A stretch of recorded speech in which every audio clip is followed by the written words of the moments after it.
राहु केतु की अगर हम बात कर रहे हैं, अगर इनकी महादशा किसी के जीवन में चल रही है, तो लाइफ में किस तरह के चेंजेस देखने को मिलते हैं? क्या स्ट्रगल्स फेस करेगा इंसान? क्या कुछ चेंजेस आ सकते हैं? देखिए, राहु की महादशा आती है 18 साल के लिए। केतु की 18 साल। महादशा आती है 7 साल के लिए। जी। राहु की दशा में जब 18 साल राहु आते हैं, तो राहु में सबसे पहले राहु आते हैं। राहु में ही आपको चाहिए कि आपको मेडिटेट करना है। आप सुबह, बहुत अच्छी बात, देखो इसी में उपाय आ गए। जी। और ये उपाय ही आपको समझने हैं कि अगर आपके ऊपर राहु की महादशा आ गई आपको, तो ये समझ लीजिए आपको एस्ट्रोलॉजर के पास जा, या तो आप पहले जाइए। आपके ऊपर राहु की महादशा आने वाली है, आप पहले चले जाइए। पहले आपको सही नॉलेज मिल जाएगी जी। और आप उसका सही सॉल्यूशन कर लेंगे। राहु शुरू होने के बाद चाहे जो मर्जी एस्ट्रोलॉजर हो, आपको, क्योंकि आपका समय भ्रम वाला शुरू हो गया, आपको कंफ्यूज कर देगा। जी। जी। हो सकता है कि और ऑलरेडी आप सही रास्ते पर चले, राहु आपको ले जा ही इसलिए रहा है कि आपको वो भ्रमित करना चाहता है, वो डिस्ट्रैक्ट करना चाहता है, वो जो अच्छी चीजें आप कर रहे हो उनसे उचटाना चाहता है। तो मेडिटेशन, सुबह 5 बजे सूरज की किरणों, सूरज और राहु का आपस में बैर है, तो सूरज की किरणें निकलने से पहले भोर का समय 4, 5 और 6 के बीच में, 7 बजे तो सूरज निकल जाता है, किरणें आ जाती हैं। 4, 5, 6 के बीच में आप 1 घंटे वॉक करें। 1 किलोमीटर, 2 किलोमीटर, 4 किलोमीटर, 5 किलोमीटर। ये इतना प्यारा उपाय मैंने आपको बताया है कि आपकी हर समस्या का समाधान है राहु का। चाहे वो महादशा में आए, चाहे अंतरदशा में आए, चाहे प्रत्यंतर दशा में आए।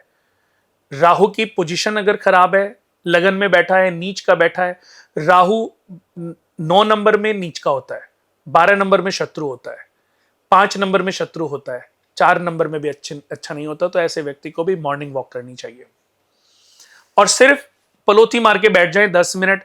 ओम,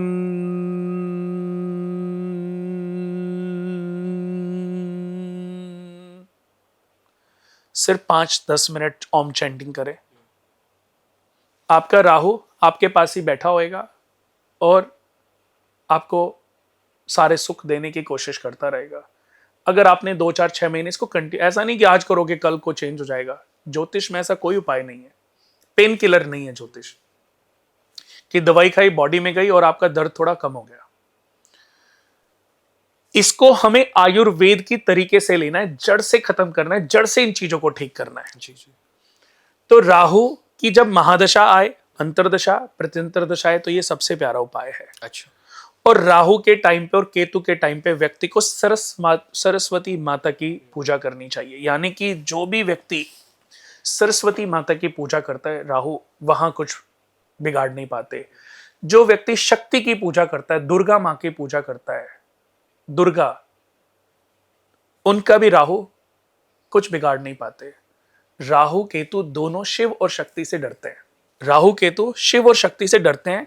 तो दुर्गा सप्तशती का पाठ कर सकते हैं, एक एक अध्याय कर सकते हैं, महीने में एक बार पाठ कर सकते हैं। देखो मैंने कितना हल्का कर दिया। बिल्कुल। कि आपको रोज, ये डर तो है ही नहीं ना कि रोज पढ़ना है। हाँ, हाँ। आपको 13 अध्याय रोज करने हैं। आपको महीने में एक अध्याय कर लो, अगले महीने दूसरा। 13 अध्याय आप एक साल में खत्म करो, लेकिन आप करोगे तो उसको अपनी आदत, नेचर बना लो। नहीं तो एक बहुत ही प्यारा मंत्र मैं दे रहा हूं, ओम एंग ह्रिंग क्लिंग चामुंडाय विच्चे। ओम एंग ह्रिंग क्लिंग चामुंडाय विच्चे नमः।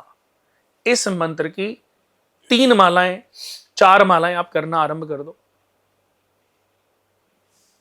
आपका राहु धीरे धीरे, धीरे धीरे 2-4 महीने बीतेंगे, आपको कहीं भटकने की आवश्यकता नहीं पड़ेगी। आप 10, 20, 50 हज़ार रुपए खर्च करके मेरे पास आओगे, मैं भी आपको यही उपाय बताऊंगा। आप किसी के पास जाओगे, वो भी कोई ना कोई ऐसे टोटके, टॉयलेट में नील बहाने से, पति से टॉयलेट साफ करवाने से, पता नहीं कौन टोटके कहां से लोग पैदा होते हैं। मुझे आज तक ये समझ नहीं आया। ये सिर्फ इंस्टाग्राम मतलब पे आदमी को ये समझना चाहिए कि आप अपने पति को कहां भेज रहे हो। अंबानी जी, अडानी जी, बिल गेट्स, वॉरेन बुफे, यही सब करके वो अडानी अंबानी नहीं बने। दुनिया की रईसियत, सोबरनेस इन चीजों से नहीं आती। समझना है ज्योतिष है क्या, कैसे काम करता है, ये ग्रहों का नेचर क्या है, इनकी व्यक्तित्व क्या है, इनकी पर्सनैलिटी क्या है।